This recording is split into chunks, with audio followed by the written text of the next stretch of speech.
Destruction is half of the world. Everything needs to be destroyed, because through destruction comes creation. Destruction is just the other side of creation. When there is a forest fire and the entire forest gets burnt to a crisp.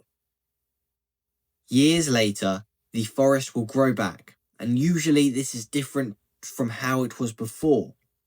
Or you could say it is a different form of creation.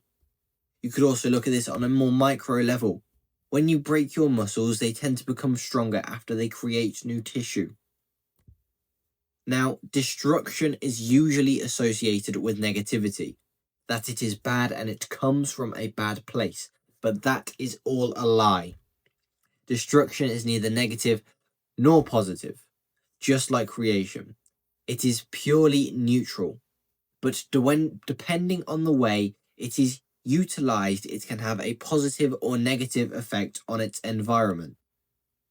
I believe that destruction is necessary, and that you need to have it in your life.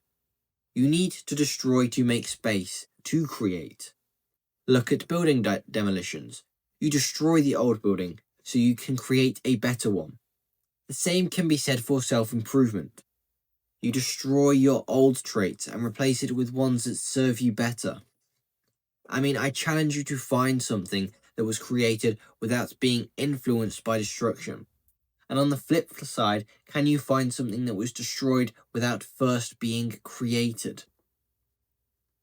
I doubt you can. What then do we want to destroy? Well, we want to destroy everything that is having a negative effect on our lives. This is usually the same for most people. They spend too much time on their phone, too much time gaming, watching TV, comparing themselves to other people. And they care too much about the opinions of nobodies relative to their lives. We waste so much of our time on these things that don't matter. Who cares if you binged 7 seasons of the same show in one weekend? Or you liked 100 posts on Instagram? It is worth less than shit at the end of the day. So we want to destroy these traits, to create ones that are going to improve us. And we need to destroy them so we can make space to create new ones. However, being destructive is dangerous, and the way to go about destroying needs to be done in a very controlled fashion. When they are bringing down an old building, they put the explosives in a strategic position and detonate them in sequence. This breaks the critical supports and the building collapses under its own weight. For a more realistic example, I found that I was too addicted to my phone. So I deleted the apps that I was mainly using, the ones that were taking up too much of my time, placing the explosives and detonating them, as I could say. And then I changed the interface to a minimalistic one, causing the building, or in this case my phone addiction, to collapse under its own weight. My phone is now very easy to use, and I don't get distracted on it. It's grayscale, it is everything that makes me bored as quick as possible. What we are trying to achieve is orderly destruction.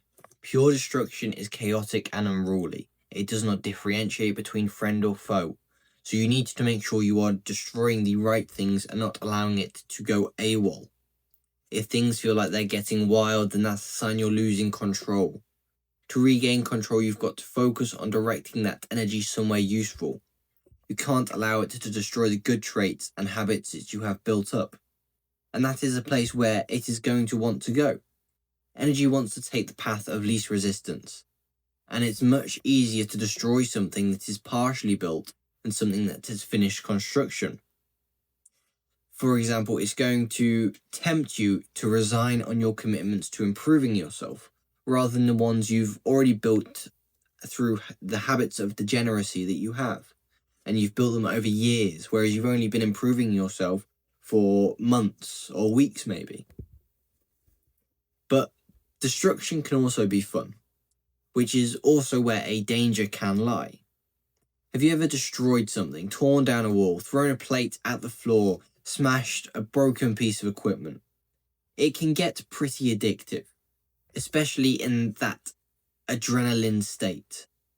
Look at the Rage Room. People love them because it's a place to let free without consequences. And when you perform an action once, it is much easier for you to perform it a second time. So you need to be present and controlling of what you destroy. You cannot allow it to rule your life. You have got to control that destruction.